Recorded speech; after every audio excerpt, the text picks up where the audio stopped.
Although like there's so many occasions when I had to hold back my tears whilst I'm on a train or at work. Uy. No, that's fine.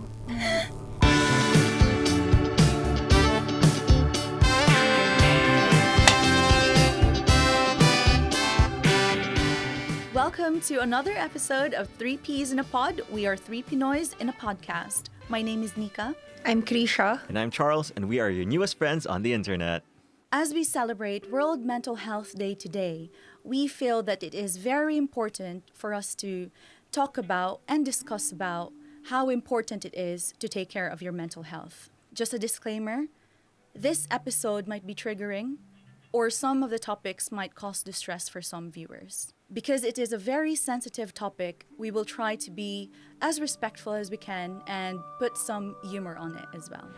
Right, guys, I know how sensitive and touchy this topic can be, especially for not just for the viewers but also for us three. As a team, feel like it is very important to talk about it and to raise awareness regarding mental health, isn't it?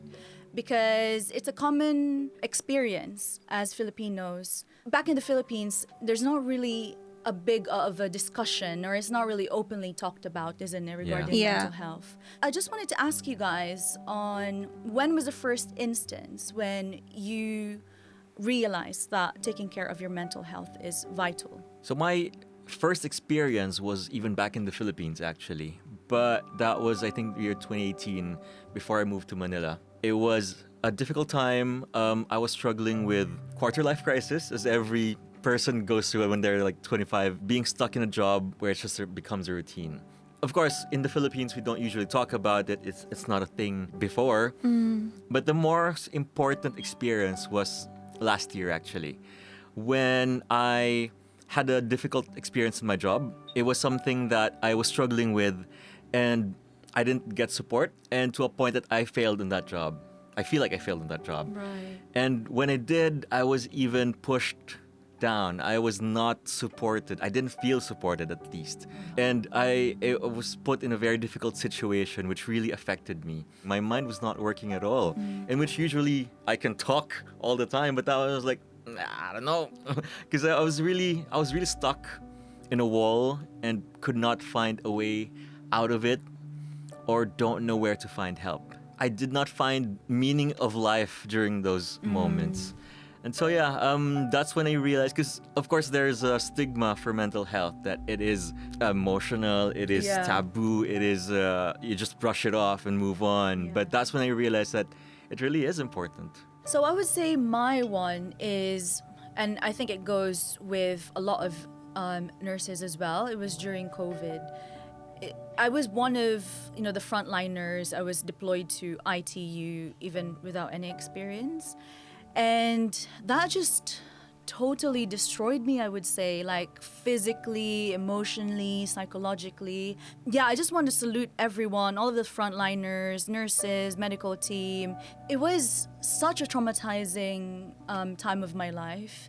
And it kind of trickled over to my day-to-day life. And obviously it didn't help that there was nothing to do during the pandemic, isn't it? So there wasn't much of a distraction. The floodgates opened, basically, and it was just like downhill from there. During that time, there were clinical psychologists on standby in like the area, like for ITU, and not just for ITU, actually, for all of the hospital staff. Obviously, like what you said, there's some taboo or like even like controversy around it, isn't it? Because when they say, "Oh, you're going to talk to a psychologist, you're Yeah. one of the crazy ones," right?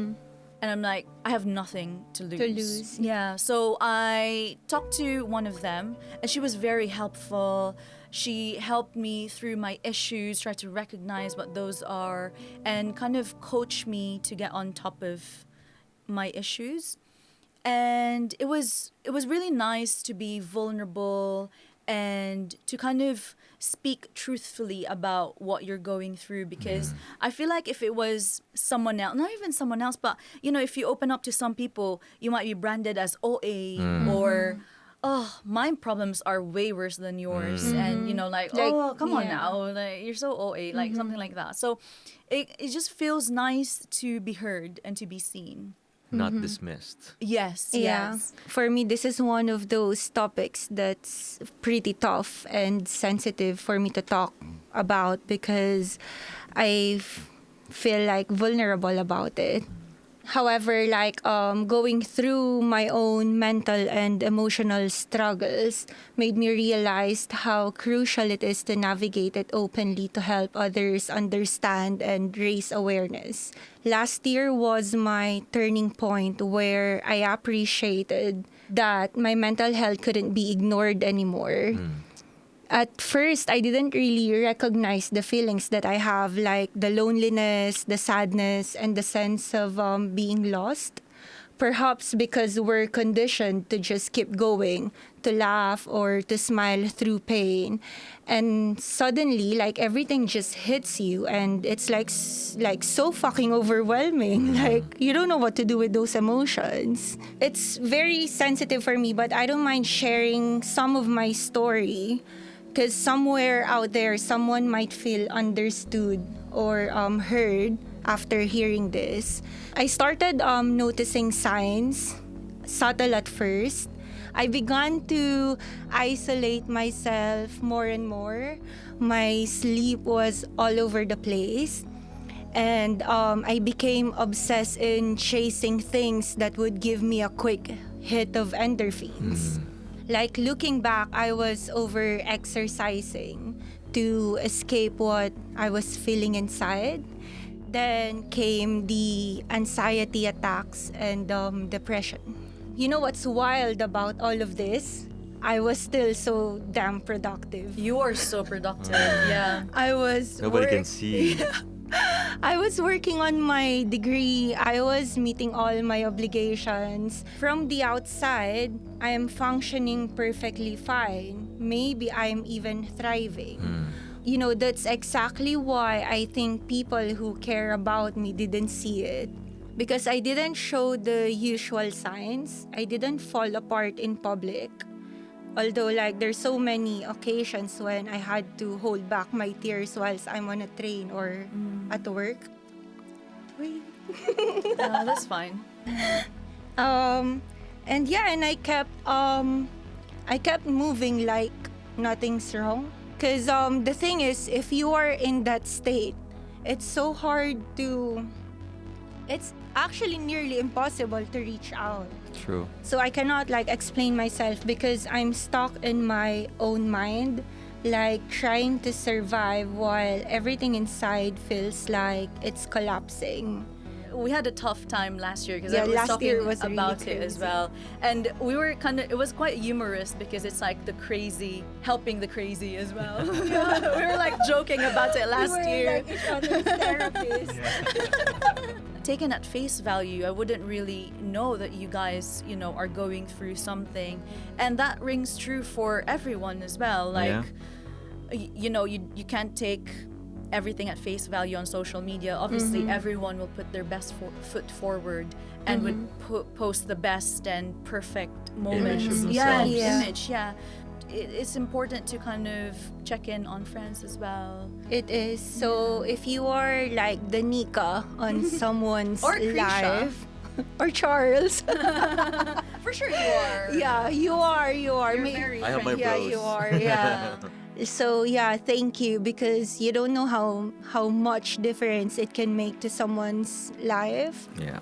We're nurses. Like how can I don't even know. I'm really surprised. Like I'm not sure how I manage my patient's anxiety when I'm actually anxious. Having your own. Like I'm internally anxious and I'm comforting other people. But then yeah, you have to take care of yourself. So you you have to fill your own cup before you fill someone else's. Because if you're empty, it's impossible to give.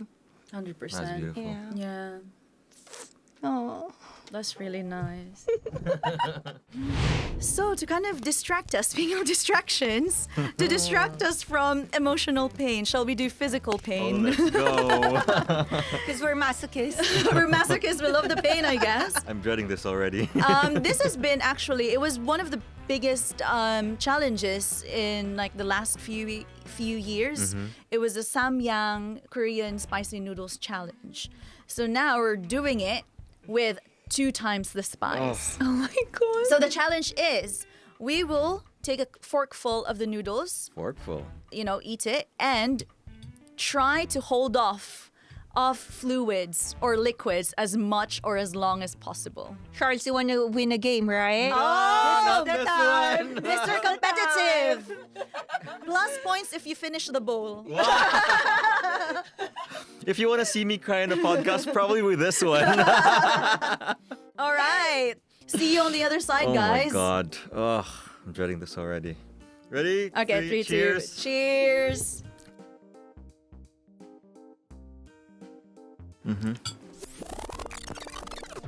Oh, I can feel it. Oh my god. I think it's in my hair. It's so spicy. Okay. The waiting game begins. Oh god, it's in my lips. We need to take one more. Okay. Since One no one's more. budging. One more. I One know. more. Oh my god, it's really too hot. That's fine. You want to win, right? Finish it. Let's go.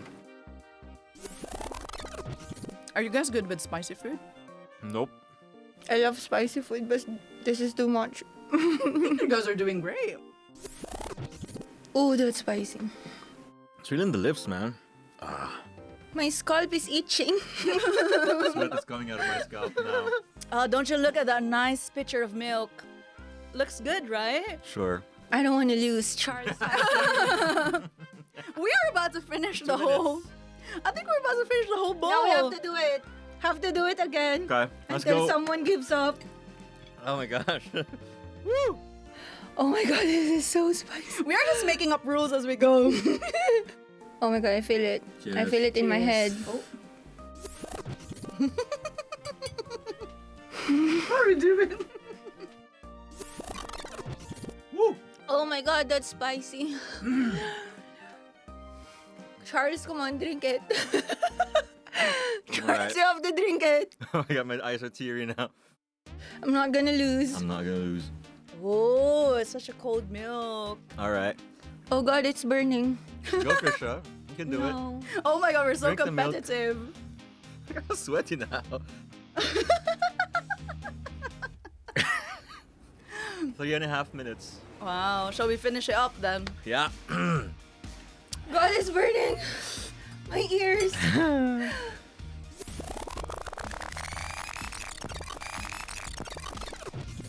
Oh, my tongue is burning. I'm not gonna give up. I'm not gonna give up. 4.5. Okay, take a big inhale through your mouth. 1, 2, 3, go. Oh god!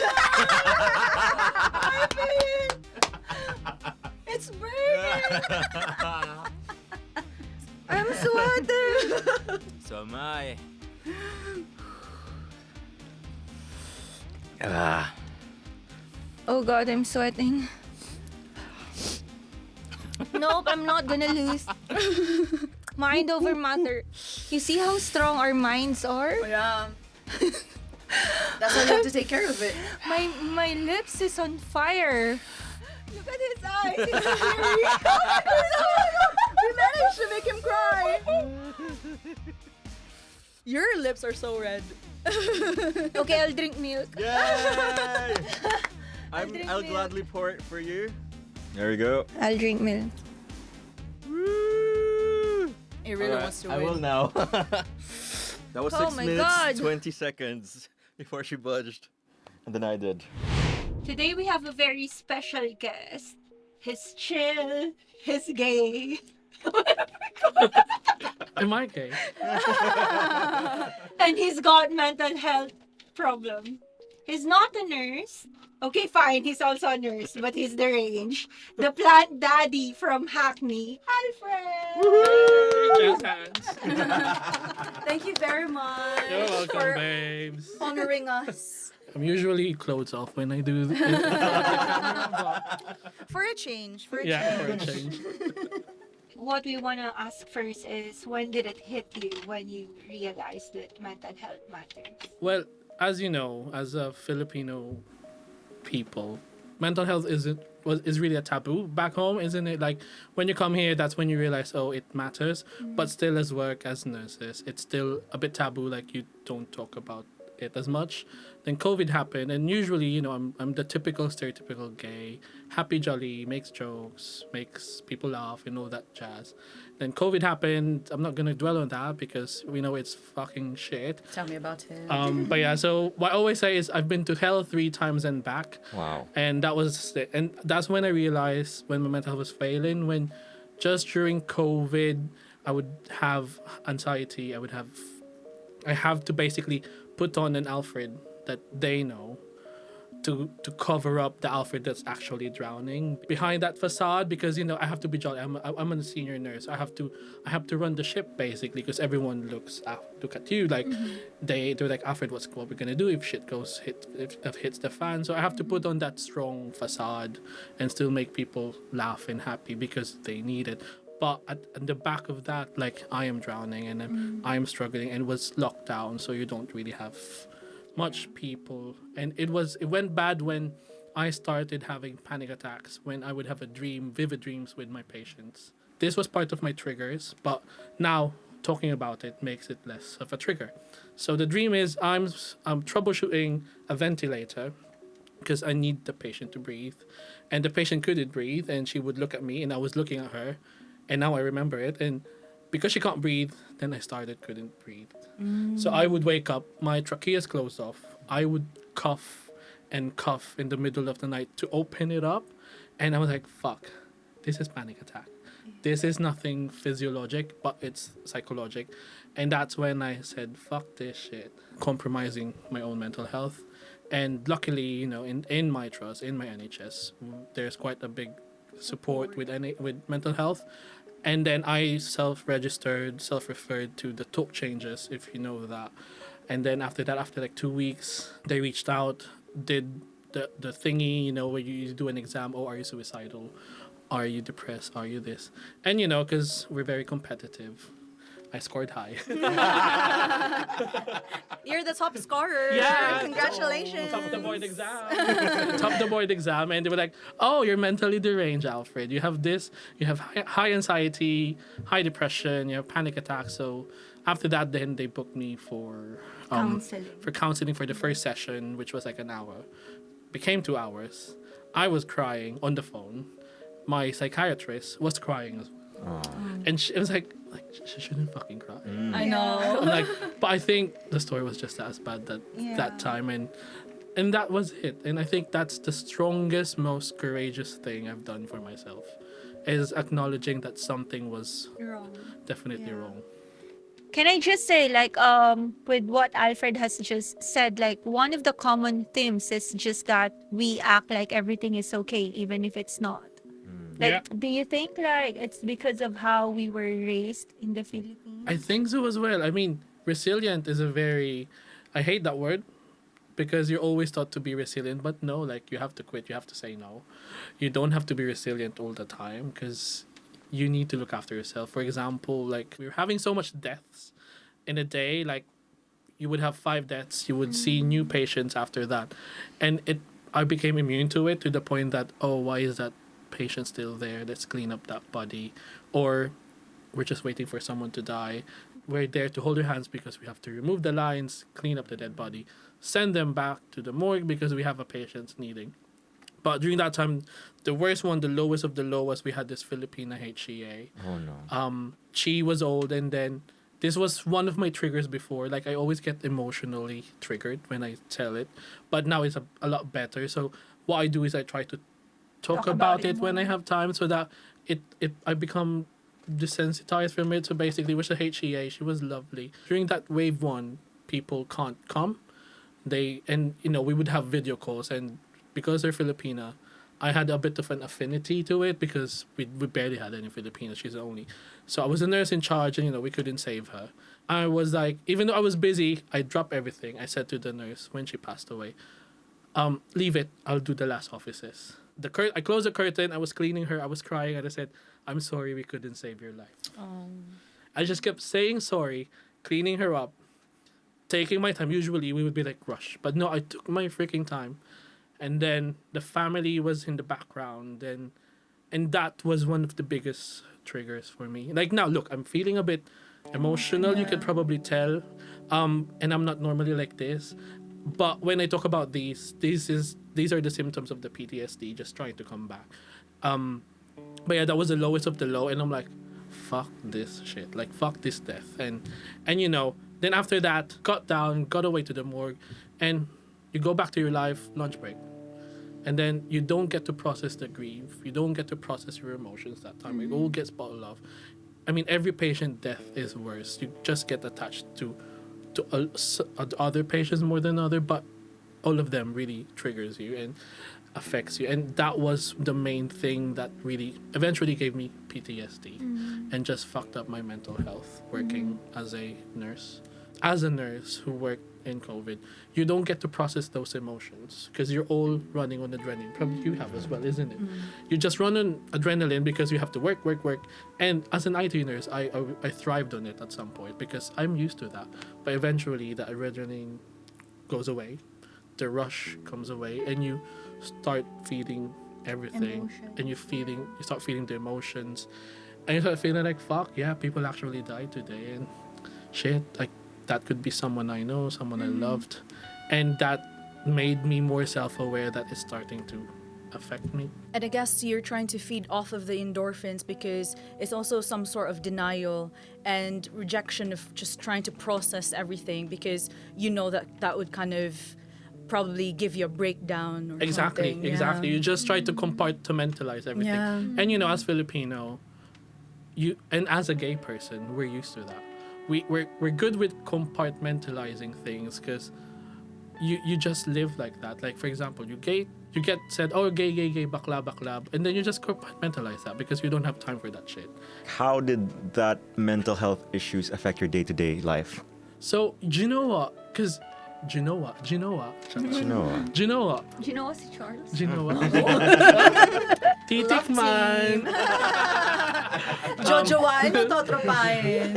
Jojowain. Because, you read through depression, you read through anxiety, and you think like, okay, for me, personally, because I'm an IT nurse, I like to know things organically, physiologically, and like everything is A, B, C, and everything, a physical sickness to me is easily explained. A mental health sickness, to me, that's new territory to me. You do get, you've been exposed. You went to what? To Tala. You went to the mental health in the Philippines, to the Boracay wards. But we never get to experience all that real time, especially you as a person. Now, during that time, I had my breakdown when I said, I didn't even want to go.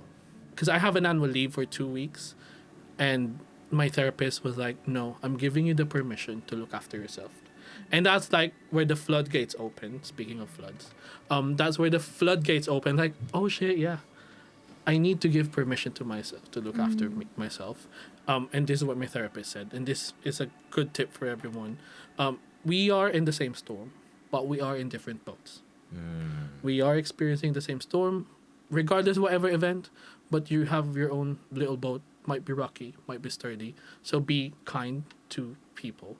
But that time when I was depressed, I wouldn't shower. I would go on days just in bed. Like, when you read, like, you lose the things that you like to do. Like, you don't have the initiative. You don't like to do things that you used to love. That happened to me. I bought a lot of plants. They all freaking died. I would be in bed whole day, rotten in bed. I wouldn't shower. I would eat shit, or I wouldn't eat at all. I was sulking at the same time, which my therapist said it's okay to sulk. It's okay not to therapize yourself at days. It's okay not to do anything as well. During those first times, that was what I was doing. When the depressive era, my God, I'm telling you, I was fat. I was a blob because you don't really look after yourself. The hormones are really just off. And with the high-performing anxiety, you just crash when I was working, you just crash out at the end of the day. It follows you. And that's where the anxiety comes in. And the panic attacks is, I try not to sleep at some point because I was scared of sleeping. Yeah. Because I was scared of having the dreams to recur. And it took me time to feel comfortable to sleep. I mean, I took CBD oils, which really helped me at some point. But yeah, those were the symptoms of, and my day-to-day during that bit. And then eventually, as I go to therapy, because I had like an intensive couple of weeks, then it's like every day or every 2 days, something like that. And then every week, and then every couple of weeks, we tapered it down. Then eventually I felt like I'm going back to myself. But yeah, it was messed up. I'm telling you, it wasn't like that. Like, I never knew this would happen. Yeah. And in the unit, because I have this, personality, quite strong, You're jolly, gay. I was the first nurse to take mental health sickness in our unit. I was the first nurse, and everyone was freaking surprised. Even I was surprised. After that, I took it positively. So the silver lining was everyone followed suit. And because, as nurses, we're quite very dismissive with each other. Oh, I've experienced that. Oh, we were in that shift. We happened to us. Oh, that happened to me. I was okay. But again, that was you. That was your boat. That wasn't my boat. We might be in the same storm, but that's what happens. That's why it's always good to speak to other people, like therapy, about what you're going through or experiences, because it's unbiased, it's non-judgmental. They literally just listen. So during those time, what I did was sleep hygiene.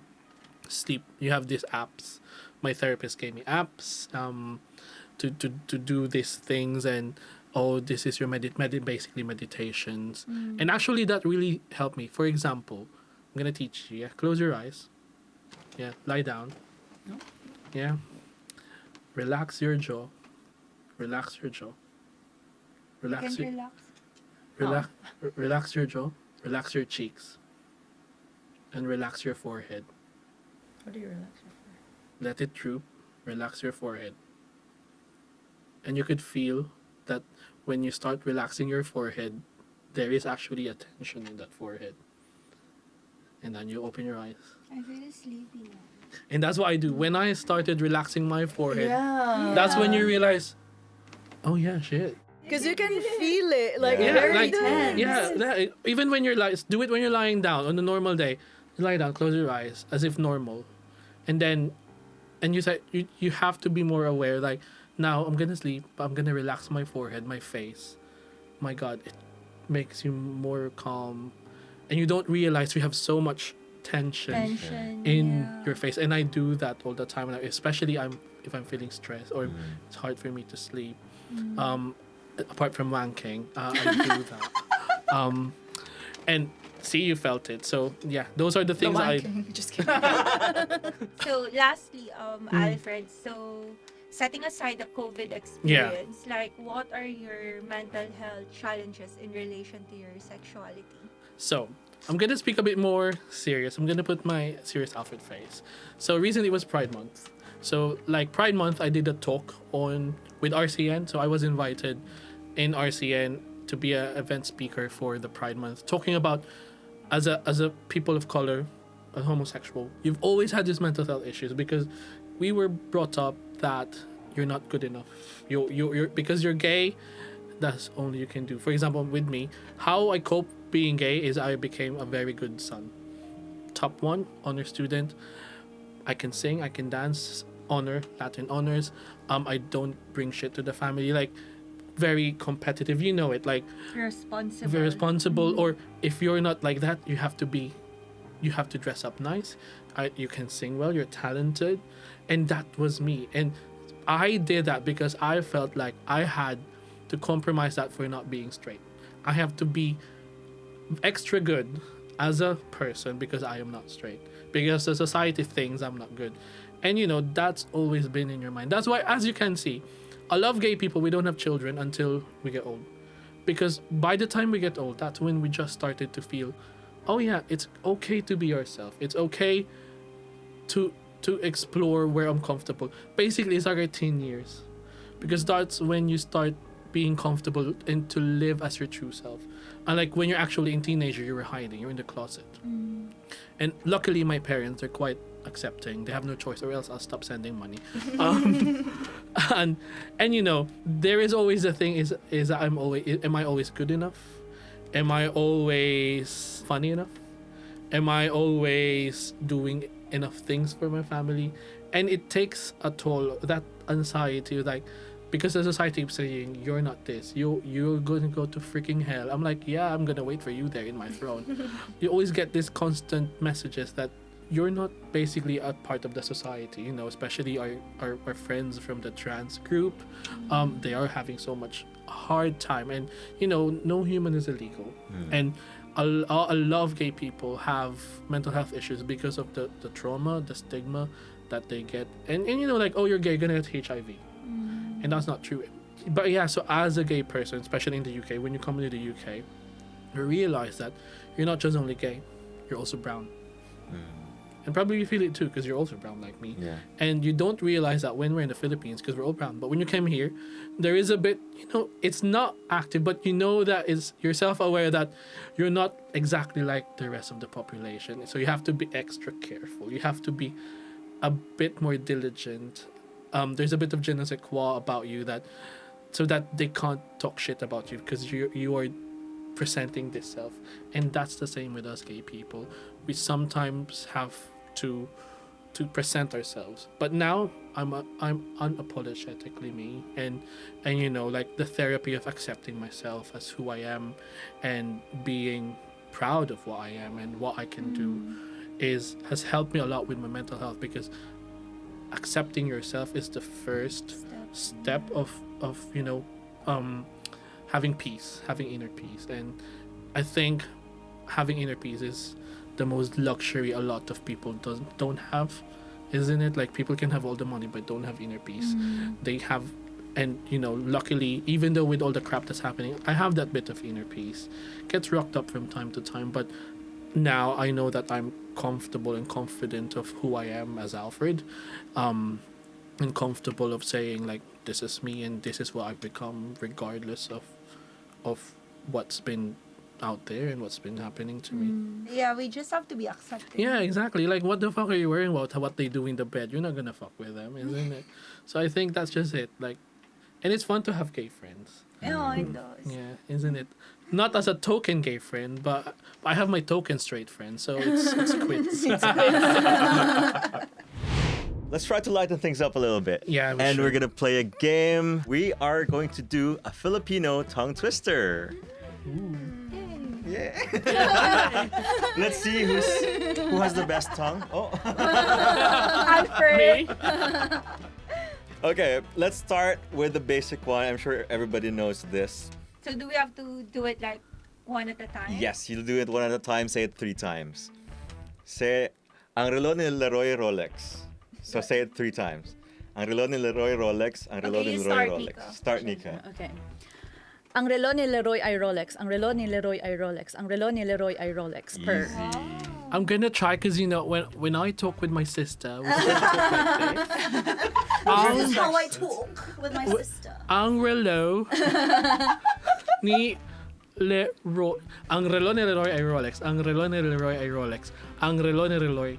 Well, sorry. Ay Rolex. You're not good with your tongue, Nika. Oh my God. Ang relo ni Leroy ay Rolex. Ang relo ni Leroy ay Rolex. Ang relo ni Leroy ay Rolex. You're not even reading it quickly. Yeah. That's quick for me. That's true. Show us how good you are with your tongue. Number 2. Oh my Number God. Number 2. 77 puting tupa. 77 puting tupa. 77 puting tupa. Is he good? Yeah. Nika.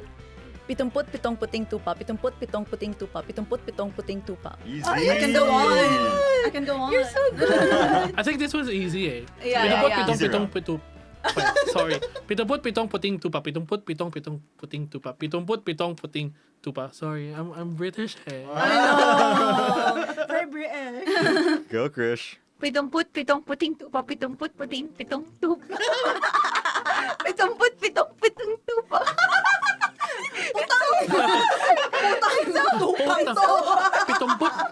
Pitong putang inang tupa.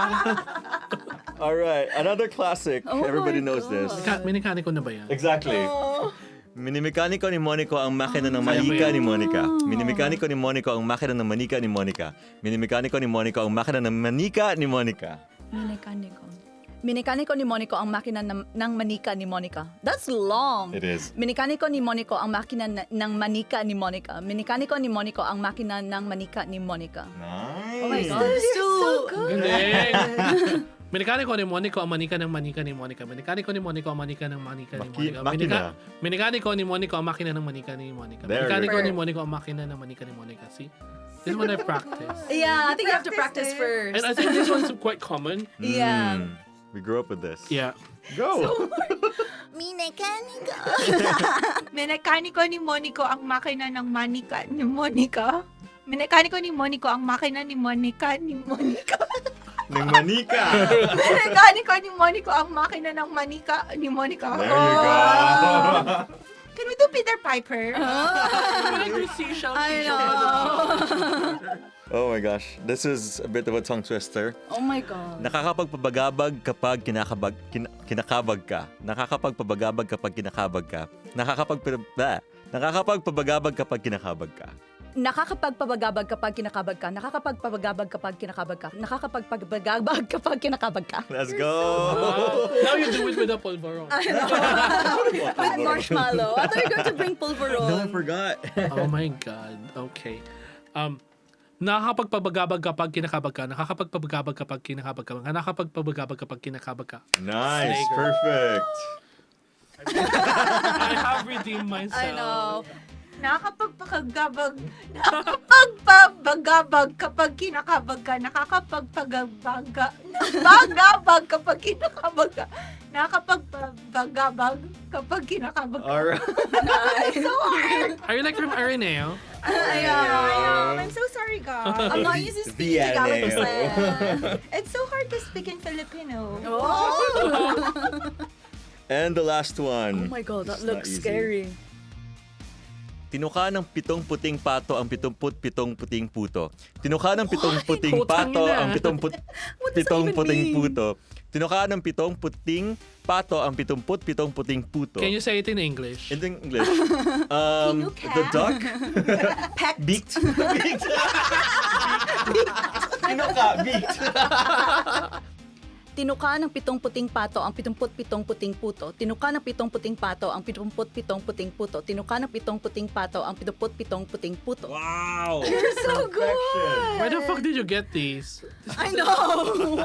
This wasn't there when I was growing up. In the slums of Manila. Wow. Otondo. Tundo. Tinuka ng 7 puting pato ang 77 puting puto. Tinuka ng 7 puting pato ang 77 puting puto. Tinuka ng 7 puting pato ang 70 puting puto. Okay. Sorry, girl. You can do it. You can do it. Tinuka ng 7 Tinuka ng 7 puting pato ang 77 puting puto. Wow!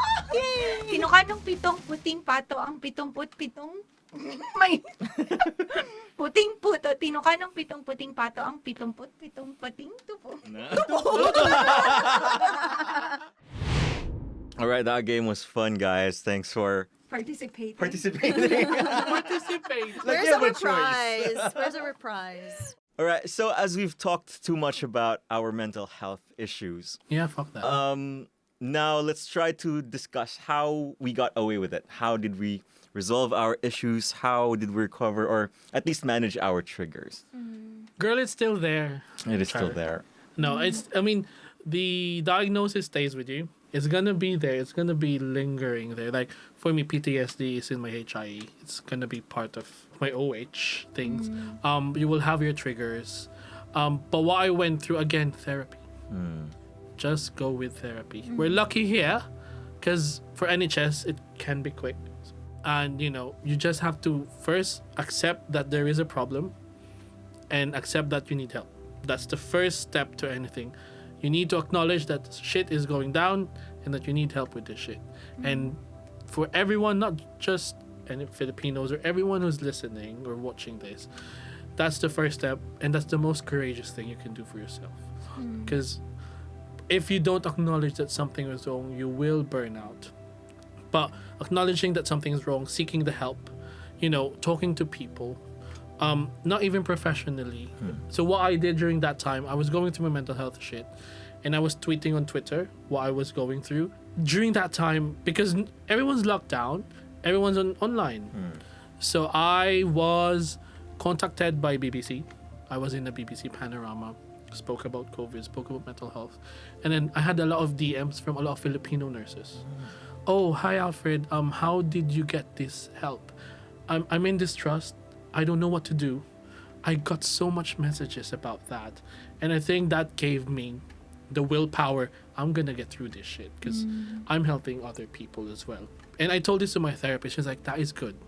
But just make sure that you don't overdo it because you need to look after yourself. And then I managed to help a lot of people online. I don't know.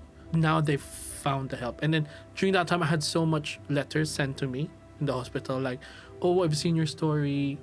Thank you for everything you've done. That's where you feel like, oh, it's nice to be a nurse. It's nice to be to work in the NHS. I had the therapy for almost a year. And then when my therapist discharged me, she was crying as well because she was very proud of me that I got through, because apparently a lot of her patients are not going through. So I was because I had the willpower that I need to get through this shit because I'm young. Like, I've seen how mental health can cripple you. And also, I don't have time for that. I'm pretty. I'm like, I don't have time for that. I need to go back to where I was, better, more improved, broken, but I know, at least now I know what's gonna trigger me. I know now what I'm gonna have to deal with, what I'm not gonna do, how I'm gonna protect my inner peace. I'm not the Alfred that I used to be, but I'm the perfectly imperfect Alfred that I have flaws, which it seems like I don't have any, isn't it? Like, I can see Yeah. it. I know, cannot right? see Oh it. my god, yeah. But I've accepted I will have all these flaws, and this makes me human. Exactly. This makes me relatable. That like, people go through this shit, but what important bit is you go through it, you deal with it, and you come out of it. Came out of it as a better person. Yeah, what doesn't kill you really fucking makes you stronger, basically. That's true. Yeah. I could actually echo Alfred, because one of the things that helped me the most is going through therapy. I actually did it myself as well. That step through, though it's scary at first, had actually changed everything. And I guess like it should be actually celebrated as a milestone if you are able to pull yourself out of it, because as you've said, it's not fucking easy. Like, it should be a milestone. We keep celebrating birthdays, weddings, but actually pulling, like, you're like in a quicksand. But finding the strength to get out of it by yourself, like, but with the help of, like, example, like a therapist, is actually a milestone. Yeah, exactly. Because not everyone are able to do that. Exactly. Not everyone are able to come out of that. Some are still struggling with mental health issues. A lot of, especially in this country, as overseas workers, you're alone, you're isolated, you don't have that much of a support group, and homesickness is a really bad thing, and people are really isolated, and especially if but they can't go home, because if they go home they'll go fucking hungry. So they have to stay here, and it fucks up their mental health. And that's why I think as Filipinos, we tend to gravitate to each other a bit for comfort, as much as I don't like a lot of Filipinos. Go back. But no, I think now you just need one person to be with you and that to listen, and basically that's it. So my last question is, how are you now? Now, you know what? I'm in a very good place. A very, very good place. I'm glad. I've got a partner who's very who's very supportive with me. He's mentally crazy and deranged like me. I've got a boyfriend, finally, a partner for a long time, since in the UK. But hi, and work is good. Work is chill. Now, work is 9 to 5. I will give 150% when I'm working. After that, I leave work. My brother is here, but mentally I'm quite good. I know my triggers. I know how to handle, like, you've actually seen me having a bit of my trigger earlier. I was able to mellow it down and control myself. Before, I would ugly freaking cry. I would be teary-eyed, but now the triggers are a badge of honor. And that you are a strong person, Alfred. And if you've gone through this, because now actually nothing faces me. Honestly, nothing faces me, because I've been through that. So now I'm in my manic era of having plants. So I've got so much plants at the moment, And I think, yeah, personally, like I'm in a very, very nice, chill place in my life. But That's I'm good. glad to hear that. finally, I kill plants all the time. I don't know why. Even I was given a succulent, and then there was like molds on top of it. I think I overwatered it. I know. Plant killer. Thank you all for sharing such deeply personal experiences. It truly means a lot. And to anyone else who's listening or watching and who's going through a tough time, please reach out. There is always help available. We want to say that we see you and we hope you find the courage to seek for support and to pull yourself out of the dark place. And I just want to let you know that you matter. No, you matter and you have space. There's a space for you here. And to everyone else, please, please, please check in with the people around you. I know it's easy to get stuck in the routine, but it only takes one person to change everything, and you don't know what someone is silently carrying. So just be nice to everyone. If you are struggling emotionally and mentally, there's the UK and the Philippine helpline numbers that's gonna come after this show on the screen. And I cannot emphasize this enough. Please reach out because you owe it to yourselves to pause, to seek for support, and to start healing. And if I can only talk about the men as well, because a lot of men are having a hard time to talk about themselves, there is also help. We have charities. I've teamed up with Movember as a charity, and I'm really strong. I work strongly with them to be a champion for men's mental health as well. So there is always support. See you next Friday. See you. Bye.